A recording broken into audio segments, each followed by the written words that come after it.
2013 সাল থেকে শুরু করে 2023 সাল পর্যন্ত, যেখানে যে ব্যক্তি হত্যা হয়েছে, হত্যা যিনি মার্ডার হয়েছেন, যিনি ভিকটিম, তার ভাই, বন্ধু, তার রাজনৈতিক কর্মীরাই হলো আসামি।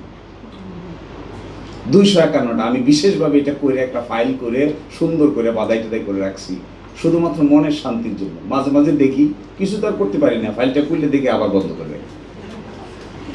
কি করব? 251টা কেস। সাতক্ষীরা, যশোর, ঝিনাইদহ, খুলনা, বাগেরহাট, মেসাকার। ওইদিকে আছে কোথায় জানেন?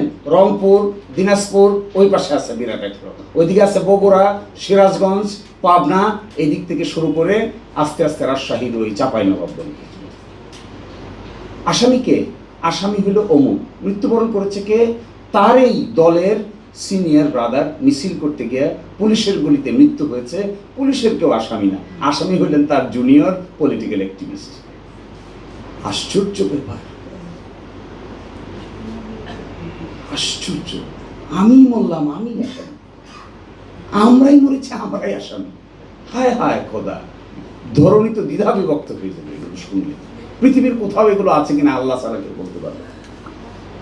মরে আসামি জেলে যাচ্ছে। গত বুধবার এক কেস করে আসলাম আপিলের ডিভিশনে।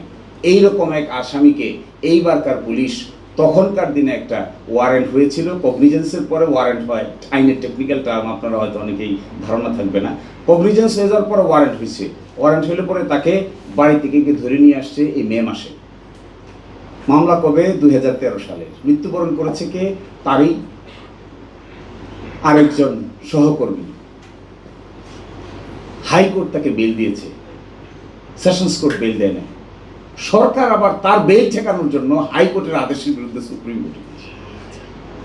কারে? আমি যখন ফাইলটা পড়ে শুধু দর্শক দেখালাম, মাইলট দেখেন না মরছে কে, আসামি কে। দেখার পরে দর্শক ফিউরিয়াস হয়ে গেছে। হোয়াট, কি মামলা নিয়ে সুপ্রিম কোর্টে আসতে হয় তাও জানেন না? মানুষ মরল, আমার ভাই মরল, আমি আসামি, হাইকোর্ট পর্যন্ত আমি বেল পেয়ে আসলাম। কত লম্বা প্রসেস করে সুপ্রিম কোর্টে গিয়ে আমার বেল ঠেকানোর লোক ওই দেশে আছে। আশ্চর্য ব্যাপার।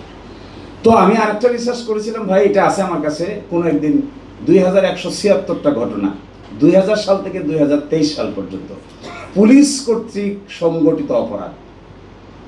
এইটা আমি আদালতে নিয়ে গেছিলাম হাইকোর্টে, যে একটা ইন্ডিপেন্ডেন্স পুলিশ ইনকোয়ারি কমিশন গঠন করা হোক। পুলিশের বিচার বা তদন্তের জন্য পুলিশের কাছে যেতে চাই না, আর একটা ইন্ডিপেন্ডেন্ট ইনকোয়ারি কমিশনের কাছে যেতে চাই।